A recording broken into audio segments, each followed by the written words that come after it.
We now come to session 16 in our Old Testament series, and the beautiful story of Ruth.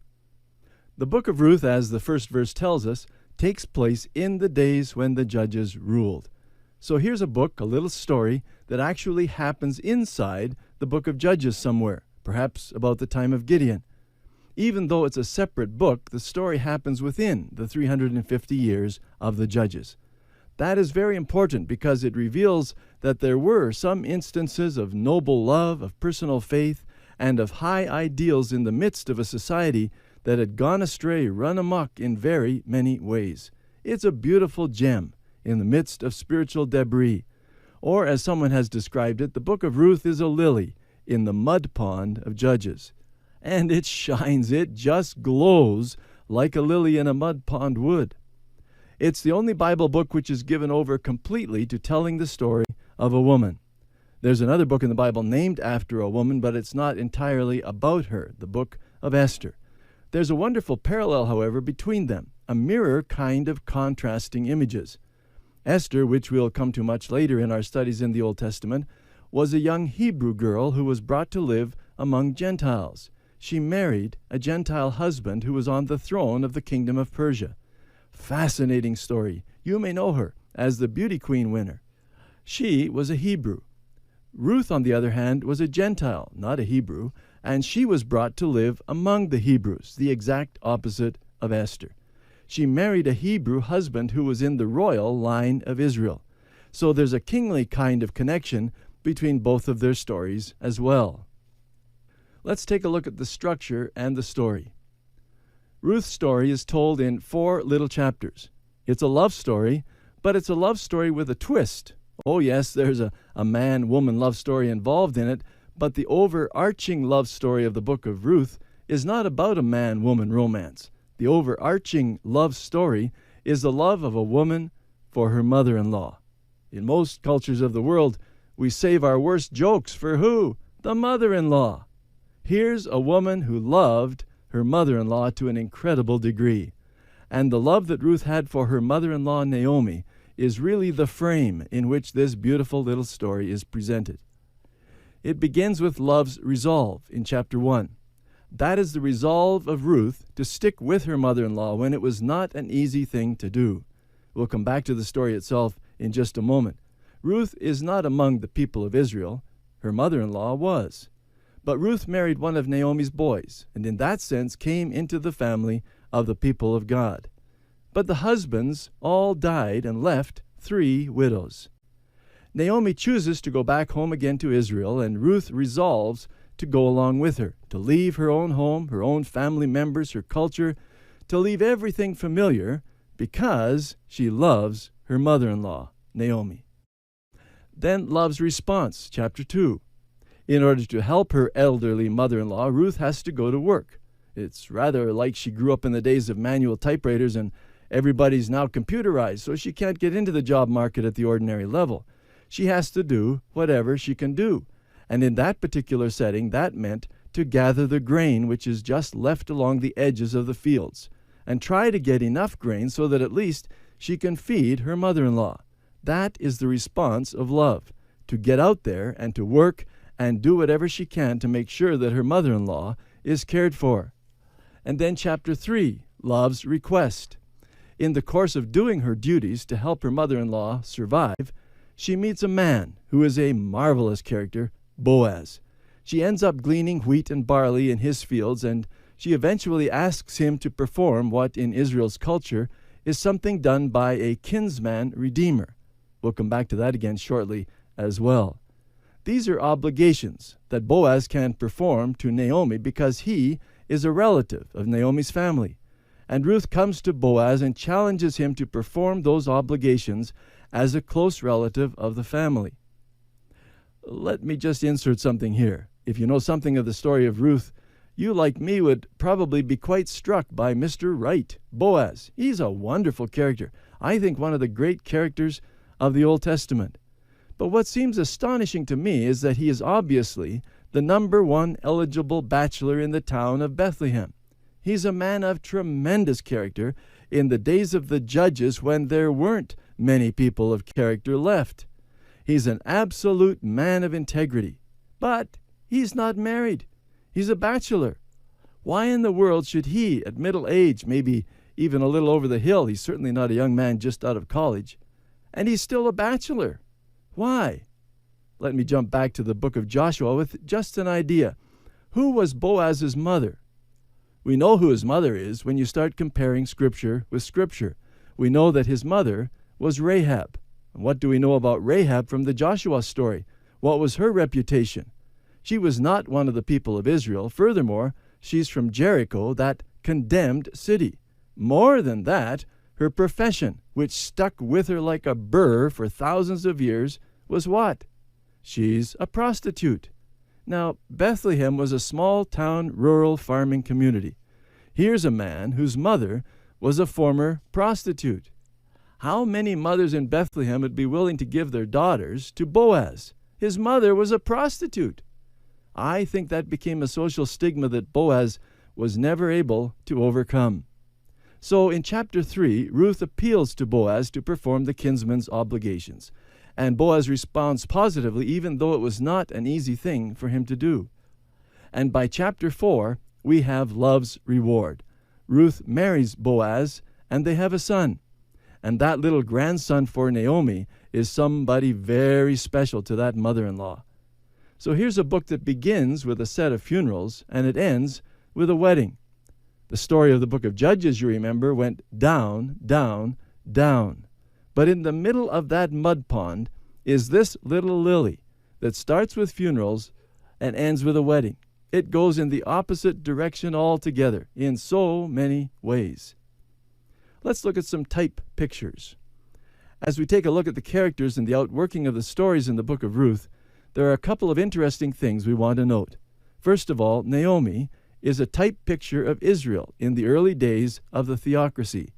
Naomi married a man named Elimelech. Naomi's name means pleasantness. Elimelech's name means, my God is my king, which should have been the whole nation's testimony during that time. My God is my king. They were living in the theocracy period. Here's a man whose name means exactly that, and he's married to pleasantness, Naomi. They live in a wonderful town, Bethlehem, the name of which means the house of bread. They had 2 sons, Mahlon and Chilion. We're not too sure what their names meant. One interpretation is that Mahlon means something like perhaps joy or singing or song. Chilion perhaps means something like an ornament or something beautiful or perfect. So here is a beautiful microcosmic picture. One little family in Israel under God, the invisible king. Elimelech's name means that. His wife is pleasantness, Naomi. They have offspring of joy, ornament, perfectness. They live in the house of bread. What could be better?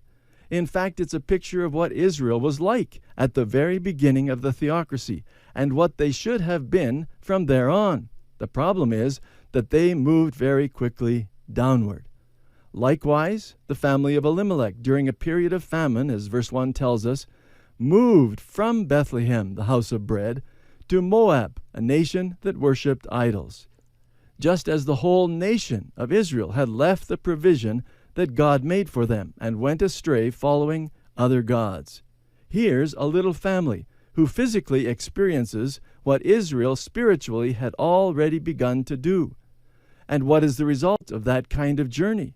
Well, the result of that journey is epitomized by what happens to the family in physical terms, which shows what happened to Israel in spiritual terms. Elimelech died. Well, of course he died. His name was, my God is my king. But God is no longer his king. He's gone away into Moab. He died, and Israel could say the same thing. God is no longer my king. I'm dead as far as that's concerned. Not only that, but Mahlon and Chilion died. There's no joy, no singing, no ornament. There's no perfectness. All of that wonderful blessing for this family has gone. The 2 sons die. They married Moabite girls, but they died shortly thereafter. And when that happened, Naomi, whose name had been pleasantness, decides that her new reality means she is no longer pleasantness. She said, don't call me Naomi anymore. Call me Mara, which means bitter. for God has dealt bitterly with me. Her husband's dead, her 2 sons are dead. There are 3 widows left by the end of the first part of the story. Their tragedy mirrors what happens to Israel during the entire period of the book of Judges, and this little family demonstrates this truth in a microcosmic way. There's another picture in the book of Ruth, and it's Ruth herself. She is seen as a picture of the New Testament people of God, the church. She's a destitute alien. She doesn't have any right to claim any connection to Jehovah God. There's no covenant between God and the Moabites, and yet she seeks refuge with Jehovah. Her famous phrase is, "Where you go, I will go. Your people will be my people. Your God will be my God." It isn't a woman saying that to her husband, it's Ruth saying it to her mother-in-law. She finds refuge in Jehovah, the God of her mother-in-law, even though she doesn't have any right to claim God to be her God. Then eventually she begs kindness from Boaz, the kinsman redeemer, and Boaz himself shows up as a wonderful picture of Jesus Christ, an Old Testament illustration of who Jesus will be as our kinsman redeemer, the one who comes to die for us, to redeem a people, the church, to be the one who buys us as his bride. It's what Boaz does. He has to take Ruth to be his bride when he buys the field that belongs to Naomi. And Ruth is part of the package deal in that kinsman-redeemer obligation. He buys the field that belonged to Elimelech and Naomi. It was in debt. They'd lost it. He buys it back so that Naomi can have property again. And part of the deal was that he had to marry Ruth. A wonderful picture of the kind of role that Jesus would play when he came. Boaz has the right as a near kinsman. He has the power, the financial ability, and he has the will to do what is required to redeem Naomi, her property, and Ruth. He acts as the kinsman. Leviticus chapter 25 and Deuteronomy chapter 25 both tell us what those obligations are. It's a wonderful picture of Jesus. Then as Ruth and Boaz get married and begin their family, one of the wonderful outcomes of the book of Ruth is that Ruth herself becomes the great-grandmother of the most famous king of Israel, David. And as such, she, a Moabite, brings all Gentiles into the line that ends up in Jesus Christ, the Messiah. She's mentioned again, of course, in Matthew chapter 1, which gives all of that descendant line down to Jesus, born in Bethlehem, the same place she lived in, the house of bread. But Ruth is a picture of you and I. We don't deserve to be God's people. We don't deserve to be his bride, the bride of Jesus. We don't deserve that. Only by his mercy and grace, as he exercises his kinsman redeemer role for us, we can call him our beloved and look forward to that wedding ceremony at his Father's house someday. During a period when everyone did what was right in his own eyes, here were at least 3 people who did what was right in God's eyes. They were just ordinary people, but with remarkable faithfulness to God and to each other.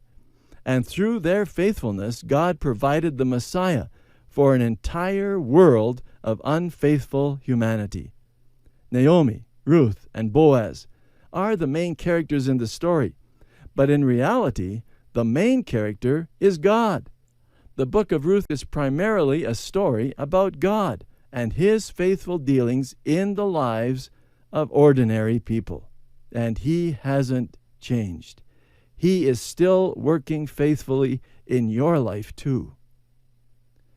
In the next session, we'll get into 1 Samuel and the stories of Samuel, Saul, and David.